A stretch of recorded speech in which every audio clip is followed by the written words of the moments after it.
Hi, I'm Jared. I'm Jodie. We're from the Blue Mountains and we're working together to develop the Toybox Company. So, the Toybox Company, what is it? So, the Toybox Company is a Toybox subscription service where we carefully curate toys that are made from sustainable materials with sustainable processes. We put them together into a box, a handmade box, and we deliver it to our customers' doors. Yeah, and then once a month or more we switch it over with a new box of toys to freshen things up and provide maybe some new interests and stuff for kids to try. So the Toybox Company aims to reshape consumeristic trends around kids' toys because of the issue with a lot of toys going into landfill, being wasted. So we're aiming to tackle that issue by reducing the amount of toys that people are buying while increasing the quality of toy that people are buying and the quality of toys that kids are playing with. Providing an accessible and affordable service, we're giving them customers a really viable alternative to consuming more and more toys, making it easy for them to access high quality toys that in an eco-friendly way.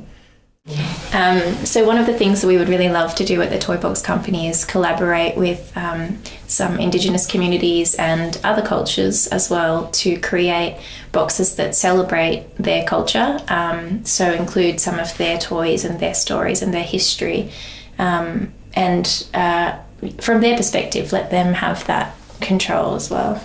So one of our aims would be to provide avenues for childcare contexts and families who may not be able to afford a subscription. So we would want to provide avenues for people to sponsor or donate boxes so that those families or those childcare contexts would be able to access the subscription or access the toys that might not ordinarily be able to do that. Yeah, so some examples of that, apart from individual families, could be creches in community centres or outreach programs. We're also needed to provide an avenue for toy makers and producers that are using eco-friendly processes to be able to get their products out into customers' homes, to advertise themselves as a potential way of selling their product, and also to support them in what they're doing. Yeah, and in particular we'd like to champion local toy makers, so Australian companies and Blue Mountains companies. As a parent, I've found that there's just so many toys that are always given to you and so many toys already in circulation, and people are really quick to buy new toys often, and I am never really sure that they have got true educational value. Like some of them don't even seem to make any sense. They don't seem to really engage my daughter in any kind of real educational experience, and even like just an imaginative, playful experience. So I think it's awesome because it brings that, and all of that hard work of having to actually navigate all of the toys out there to find something that's really valuable and that really makes sense.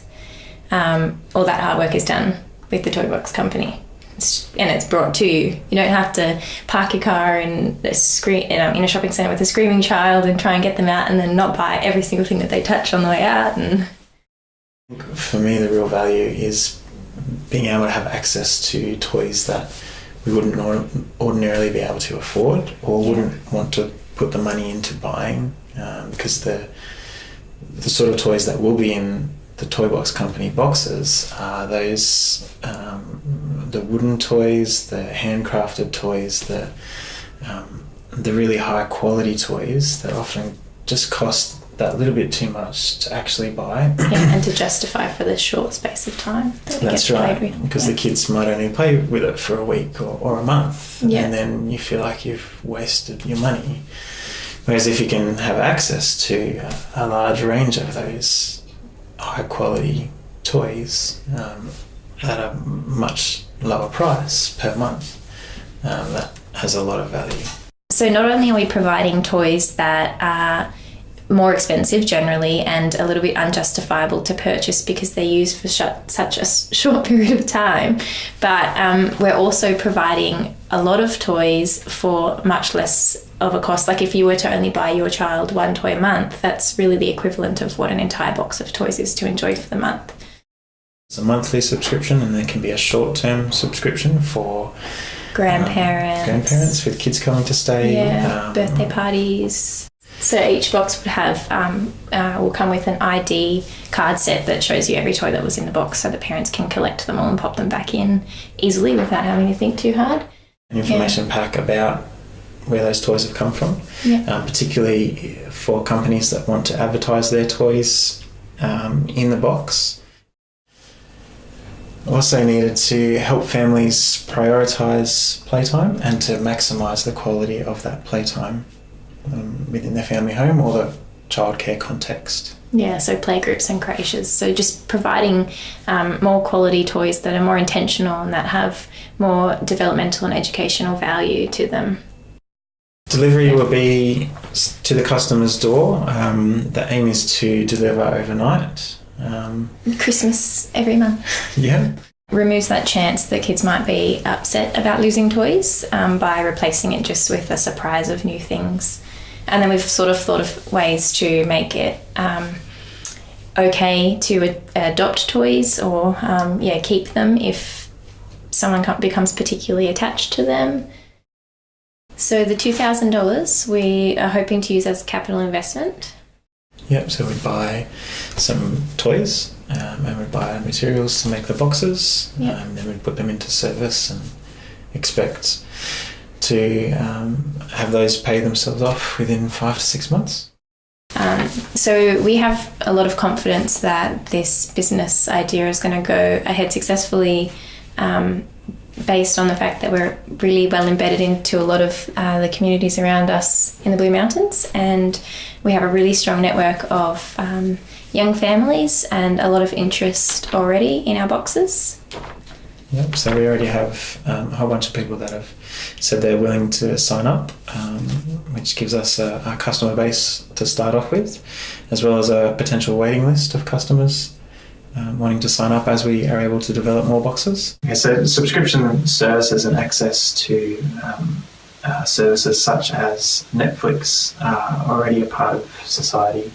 And increasingly so. Increasingly so. So rather than owning things, accessing things has become a norm, which is something that we're keen into as well. So it's the same sort of idea. Rather than owning toys, you're accessing toys. And the sharing economy is popping up in lots of places in the physical form as well, with tool libraries and things like that. So it seems to be something that people are really liking. I just want to say thank you for hearing us out. We really appreciate the opportunity. And it's been a really valuable experience to go through this. And we're done. I'm trying really hard to do it.